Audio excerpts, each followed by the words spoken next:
last week was just the week full of mishaps and was just disastrous, especially at home. And you saw how frustrated Mike Evans was after the game, slamming his helmet and just looking frustrated in his first game back. Like, could you guys imagine receiving for like over 100 yards for your first game back from like a crazy injury? You almost get injured again, and y'all lose by like less than a field goal. That would be insane, feat there. But yeah, like I just mentioned, I think Carolina's path to the playoffs just comes a little bit more impossible now, but I'm gonna pat myself on the back a little bit because I said this year coming into the season that Bryce Young was gonna take a step up, and he's taken a huge step up. So props to Bryce Young still in the Carolina Panthers. They have a lot to work forward to next year. Yeah, agree. And I'm gonna say this: Bryce Young has definitely gotten comfortable with being in the pocket and scrambling out of the pocket because remember correctly in his first season, we were talking about that. Bryce Young, he just doesn't seem to be it. He just seems to be uncomfortable. Now in his second season, I believe he excuse me, he's gotten comfortable to where he can, he's more accurate, he's more calm, he has the agility to move. And if you saw in the game against the Saints how he was, juking defenders to get more yards, so he's gotten more comfortable, and that's a good thing. And I feel like the more comfortable Bryce Young will get, the more dangerous he will become. But at the Mm. same time, Panthers have to build around him, and I'm not saying that they haven't, but there are some pieces that are kind of missing. And because let's be honest, the Panthers really could have, blown us out again when they were up 17-7. But what you have to understand that regardless of us, even Demario Davis said this himself in the press conference, that even though yes, we are 4-10, and we're out of the playoffs, but that does not mean we still have something to fight for. Mm. And I'm gonna say this because me and my dad, we talked about this 2 days ago, that regardless of our record, we don't want to just settle and just lose all our games and just settle for a top pick. You never want to see your team just quit and just suffer. You at least want to see your team go out and fight. And I believe that's what we're starting to find. We're starting to find our way into fighting to win these tight games. And hopefully, in my opinion, I would love to see us win these last three. But do I think it's possible? I can't really say right now, and it's highly likely. It's 50-50. But, if Tyler Shough and Cullen Moore can continue to get more creative like they have been, then, there could be some positives going into the offseason. But I'm going to technically say I think the Tampa Bay Buccaneers are going to win this anyway. But like you said, Ben, I don't think they deserve it either. And that's look, that's not me being biased. That's not me being biased. I'm just I going. think it's just the Bucks defense and also like I think obviously the amount of penalties that both teams had last week was crazy, but I'll let you finish, Michael. No, you're good. But I'm just saying that if you just look at it from record, performance, and coaching staff standpoint, I think the Panthers have that top edge over the Buccaneers because let's be honest, they've lost two straight. They've even with Mike Evans back, they just have not been able to get back to that winning side. They've kind of lost grip on how to control, ball games, which have led them to lose the last two games. Now I know a lot of Tampa Bay fans might not agree with me on that, but let's be honest. I mean, the record is, what you see on TV is showing in your face. So I don't have to sit here and lie about it. You can see it for Mm, yourself. But yeah. you I know, feel like we see a lot of teams too, like they're starting to double Emeka Egbuka, and that's why he's hasn't really been in the mix as much lately.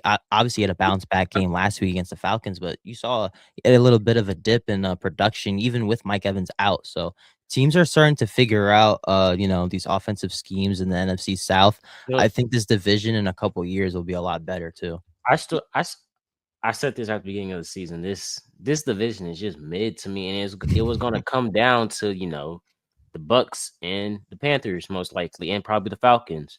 Mm. Let me say this: since week 6, the Bucks have just lost their train of high. I mean, at the beginning of the season, from week 1 to like week 7, the I Bucks, had him top they, 7 in my power they rankings at yeah, one they point. were like they honestly could they debatable were a top 5 team, the best team in the league. You could argue that too. Um, Yeah, Baker was playing but his mind out. since but then, it's just been like that team has just been mid, and it's like, look, you lose 24-9 to the Lions, but the team they haven't beat a team over 500 since beating the 49ers. You lost the Patriots, the Bills, the Rams. You can't beat the Saints. You lost to two division rivals, the Saints and the Falcons. And let's see. So you play the Panthers, the Dolphins, and the Panthers again. Let me say this. For the Bucks, their schedule is easier than the Panthers because the Panthers still have to play the Seahawks.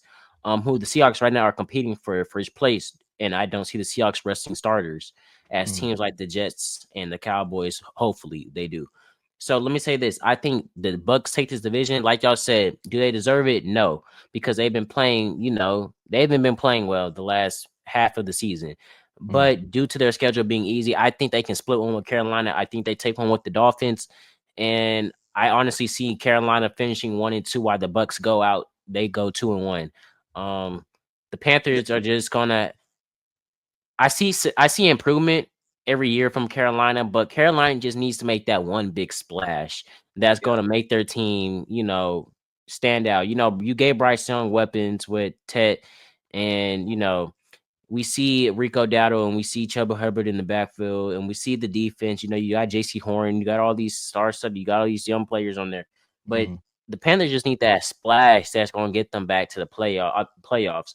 The Bucks, they're in the same boat. Do I think they're look, the Bucks, they've had injuries all season. Next season, hopefully they'll be fully healthy and we can see this team back to its strengths again. But the Bucks on that defensive side of the ball, they still need to make some signings. The NFC South just in general has a lot to work with. The Saints, we'll talk about the Saints in a bit. The Saints and the Falcons, I think, in my opinion, just out of that division, have the most to work with. But Michael, what I do want to talk about next is the Saints offseason. What is the look ahead? I will say this though, Tyler Shough has shown flashes in the last weeks. He's shown that he can he's put his body on the side to win. We got a late hit against the Panthers the other week, and it set the Saints up in field goal position to win the game. But what are your thoughts on this team just going forward? Yeah, real quick before I get into that, I'm gonna basically say this about the division title, then I'm gonna jump to your question, dudes. The division title will likely get decided in the final 3 weeks, as the Buccaneers and the Panthers are scheduled to play each other twice. On week 16, the Buccaneers will travel to the Panthers, and on week 18, the last game of the season, the Panthers will travel to Tampa. So that game is really, like you said, Ben, this game is really going to determine, just who can win out their next 3 games. And that's going to really determine who the NFC South winner is going to be. So I'm rooting for Carolina that they stop chasing and become the division leaders, because I think they have a chance to. It just depending on, how well they finish out. Do I think anything's possible? They can end up beating Seattle. I know that's not what, Adam would like to hear, but, in the NFL, anything can happen. We've seen teams, let's look at the Bills, for example. The Bills were getting beat by the Patriots. They came back and beat them. Was not expected. So No. I called the Bills beating the Patriots. Caught the Bills. The Patriots haven't played. They've had a cupcake schedule all season. I called it. But I get your point, Michael. Look, when I saw them do that, I'm just like, oh my gosh, I just lost another prediction. But anyway, but the Patriots are up 21-0. That was insane. But yeah, continue. I don't understand. I don't know. I've really never seen. I never seen the Patriots do that till that day. I was just shocked. But yeah, dudes, I'm gonna basically say that I'm really, really proud of the way Tyler Shough has been playing in these last 2 games. He has played with so much comfort. He's shown that he has the capabilities of leading an offense. And I've been really impressed with the way he's been able to scramble out of the pocket and make plays. His accuracy has gone over the top. Vele, he has become a big, huge part of this receiving core. Besides, Chris Olave, I just think that we're headed in the right direction, and it's only going to get better from here. But like I said, it will just determine the mission now.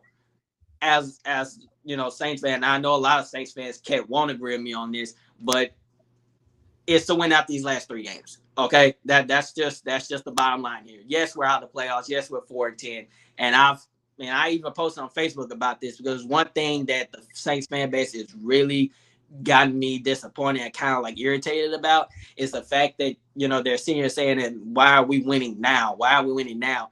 What you have to understand is that sometimes rebuilding can start after the season is over or during. And, sometimes, rebuilding, it's just about time. And, right now, I just think that we're finding ways, regardless of the struggling pieces that we have, that, they're starting to be so comfortable with Cullen Moore. They're starting to be so comfortable with Tyler Shough. I just think that, Tyler Shough, he's going to get more and more comfortable. And like I said with Bryce Young, the more comfortable these guys get, the more dangerous they will become. But at the same time, the only way they can get dangerous is if they have the team around them and the front office can build around that franchise guy. And right now, a lot of people are saying Tyler Shough is that franchise guy, and I get it. He done well his first 2 games, but I don't want to jump the gun just yet because I want to see how well he finish out these last 3 games because these 3 games, I don't know if people know it or not, but these 3 games do matter. And I'm not saying as far as playoffs wise, but I'm saying as far as going into the offseason, you want to go into the offseason as winners than losers. So I think right now, as far as Cullen Moore and Tyler Shough and Brandon Staley is to continue to bring the energy. The energy is in the locker room. The energy is on the field. And I just think that that's going to play a huge factor into these next 3 games on, how well and how far away are we from rebuilding. So I will say this, I'm very comfortable with the way things are going. Do I wish things could have gotten better earlier? Sure. But like I said, I've accepted my fate. I knew how this season was going to go. I said that our season was not going to go the best, regardless of, Cullen Moore being the head coach and all that. But like I said, we just have to find ways to get comfortable. And we found those ways. We beat Tampa. We beat Carolina. We swept them, which I think is a huge step, especially as far as in division. If you can't beat any other team, you want to at least be able to sweep your division rivals. Okay. Now I know that might not make any sense to everyone, but it makes sense to me because that's the step in the right direction to me. So to sum all that up, I think Cullen Moore and Tyler Shough just keep continuing to be creative. And I'm gonna say this: Devin Neal, he has shown potential. The draft pick out of Kansas, he's shown potential. He's shown that he can move the ball. He's shown that he can make people miss. There are pieces, y'all, that are coming up that should have came up earlier, but sometimes it doesn't happen that way. Sometimes it's not how you start, it's how you finish. And so far, we're finishing on the right path. And these young guys, these draft picks are starting to develop and show their skills that they can be trusted as starters in the next following season. So the rebuilding is there, but it's all up to Mickey Loomis. It's all up to the front office, who, I to be honest with you, I can't even trust Mickey Loomis. I don't care what draft pick we have in the top 5, top 10. It's just really all up to him. But as far as the front office goes, like I just said with y'all, Ben, it's up to them to make the right decisions, to bring in talented players to improve in the first season. And I think the future is bright for the Jets. I think the future is bright for the Saints. I think the future is bright for any team that's struggling right now. But at the same time, it just depends on how far that team is